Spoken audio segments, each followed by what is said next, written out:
Salut à tous, c'est Daddy. On se retrouve aujourd'hui pour un fight dans le même segment, voilà, le Galaxy S10e vs l'iPhone XR. Bon, bien sûr, dans ce fight, je vais essayer d'être le plus simple possible étant donné que j'ai déjà fait un fight entre l'iPhone XS Max et Galaxy S10 Plus, voilà. Donc aujourd'hui, on va être un peu plus subtil, un peu plus rapide, juste pour vous donner un avis assez global des deux produits.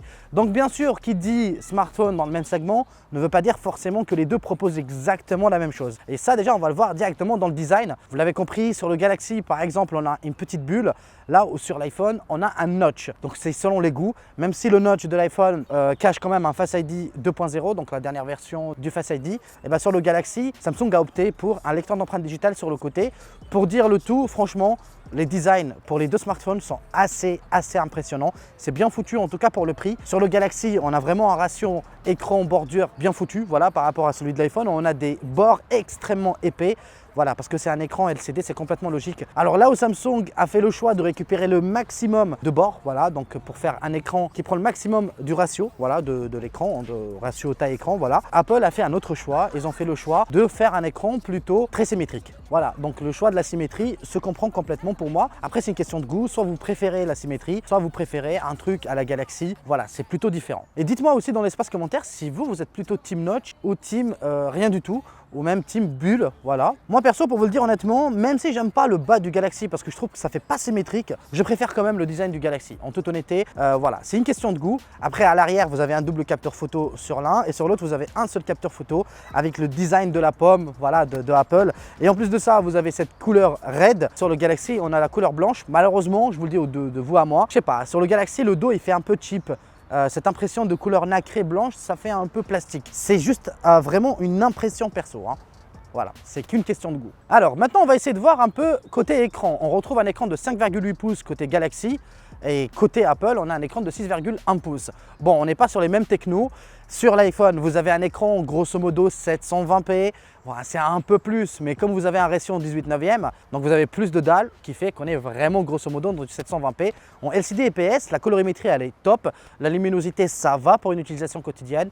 Voilà, Apple ont été assez généreux sur ce plan, même si j'aurais quand même préféré un écran OLED comme celui sur par exemple l'iPhone XS Max, ou à la limite juste un écran Full HD. Voilà.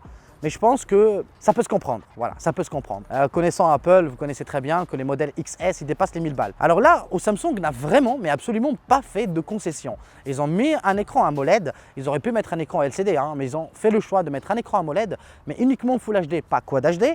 Et franchement, rien à dire. Pour moi, l'expérience sur un écran, celle de Samsung, est la meilleure du marché. Peu importe, si vous prenez le Galaxy S10 Plus ou le Galaxy S10e, vous ne serez pas déçus. En termes de colorimétrie, la maîtrise elle est parfaite. En utilisation quotidienne, en termes de haute luminosité, voilà, par exemple comme ça en plein jour, si vous poussez l'écran au maximum, vous avez une visibilité excellente. Franchement, il n'y a rien à dire dessus. Pour moi, sur le combat de l'écran, c'est le Galaxy qui le gagne. Alors maintenant, on va essayer de se focaliser un peu plus sur les performances. Et là, c'est un peu mitigant. Voilà, c'est un peu mitigant. Alors sachez que la puce Bionic A12 qui est sortie 6 mois avant le Galaxy, elle est gravée sur 7 nanomètres et c'est sans doute le processeur le plus puissant du marché. Samsung a eu 1 an pour bosser son processeur. Et malheureusement cette année, mais c'est pas malheureux, ça reste très bon, un très bon processeur, l'Exynos 9820. Pour moi malheureusement, le fait qu'il est gravé sur 8 nanomètres, on ressent plus la chauffe, il est moins économe, il est moins puissant, même si les chiffres AnTuTu Benchmark vous font croire l'inverse. Mais en toute honnêteté, en utilisation quotidienne, c'est bien foutu pour les deux, même si je garde l'iPhone en tête parce que ça chauffe beaucoup moins par rapport au Galaxy. Une gravure en plus, ça change tout pour moi. Mais pas que pour moi, de toute façon, si vous prenez les deux en même temps, vous allez sentir plus de chauffe sur le Galaxy plutôt que sur l'iPhone. Maintenant, il est temps de parler de la photo. Pour vous le dire honnêtement, on trouve exactement les mêmes capteurs qu'on trouve sur les Galaxy S10 Plus et l'iPhone XS Max. Voilà. Donc ce que je vous conseille personnellement, c'est que je vous partage quelques photos en ce moment, mais je vous invite à aller regarder ma vidéo dessus directement, on ne sait jamais. Si ça vous intéresse, c'est un fight un peu plus complexe celui-là. Là, c'est juste pour partager 2-3 photos. On est sur les mêmes capteurs. Alors, vous avez bien sûr le portrait qui se fait avec les deux smartphones, mais c'est juste software. Il n'y a pas de reconnaissance d'éléments aussi. Donc, vous pouvez juste le faire avec un visage, que ce soit sur l'iPhone ou sur le Galaxy. Voilà, les deux se font en grand angle. Là où vous avez un avantage sur le Galaxy, c'est que vous avez un super grand angle. Ça, mine de rien, c'est très important. On ne sait jamais si vous souhaitez avoir d'autres perspectives sur votre photo.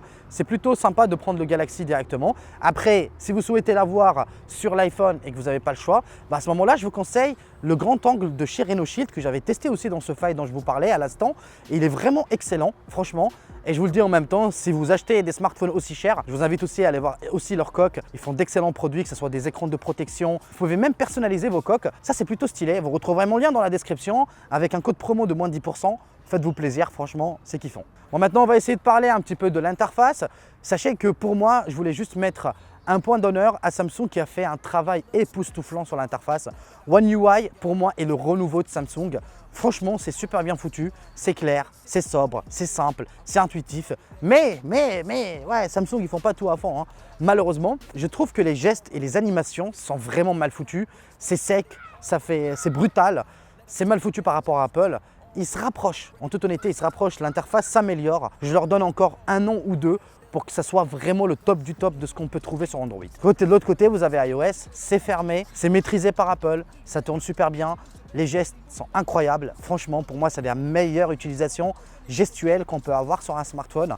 Donc pour moi, voilà, l'expérience utilisateur, Apple est toujours le premier, même si c'est fermé, on est d'accord, vous ne pouvez pas par exemple personnaliser votre smartphone à votre guise, mais pour moi, ça reste la meilleure expérience qu'on peut avoir sur un smartphone. Maintenant, on va parler de l'autonomie. J'espère que j'ai été assez rapide pour vous le dire honnêtement, je voulais vraiment faire le plus court possible. En termes d'autonomie, vous avez une batterie de 3000 mAh sur le Galaxy et vous avez une batterie de 2920 si je ne me trompe pas.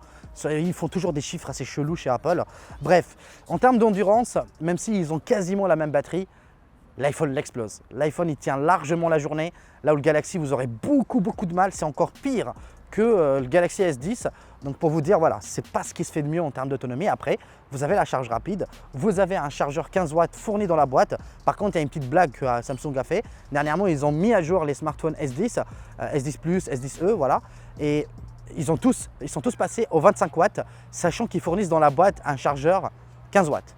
Je ne sais pas c'est quoi, niveau marketing, à ce moment, c'est un peu la cata, voilà, on peut se le dire honnêtement. Chez Apple, c'est encore plus catastrophique parce qu'ils ont enlevé l'adaptateur prise jack, sachant qu'on l'a directement de base sur le Galaxy. Et en plus de ça, vous avez un chargeur 5 watts, donc c'est du vrai foutage de gueule, voilà. On va se le dire honnêtement, entre l'écran 720p et vous n'avez même pas un chargeur 10 watts, 15 watts dans la boîte, je trouve ça vraiment mesquin de leur part. Et j'espère qu'à partir de l'année prochaine, ils vont relativiser, parce qu'ils ont vu que cette année, les chiffres sont vraiment en baisse. J'espère qu'ils vont vraiment revenir au plus important. Alors maintenant, pour déverrouiller votre smartphone, les deux optent pour deux technologies complètement différentes. Vous avez le lecteur d'empreintes digitales sur le côté sur le Galaxy et franchement, il est bien foutu parce qu'il est bien situé, il marche plutôt bien. Sur l'iPhone, vous avez pour moi l'avenir du déverrouillage, c'est le Face ID. Et pour moi, c'est une question de goût encore une fois, c'est potentiellement pas le vôtre, mais pour moi, c'est l'iPhone le meilleur en termes d'ergonomie d'utilisation. Vous allez complètement oublier le Face ID. Franchement, pour moi, il n'y a pas débat. Il n'y a vraiment pas débat. C'est l'iPhone qui gagne sur ce point. Bon les amis, on a fini ce test. Je ne sais pas quel est pour vous le smartphone que vous avez le plus préféré entre les deux. N'hésitez pas à me le dire dans l'espace commentaire.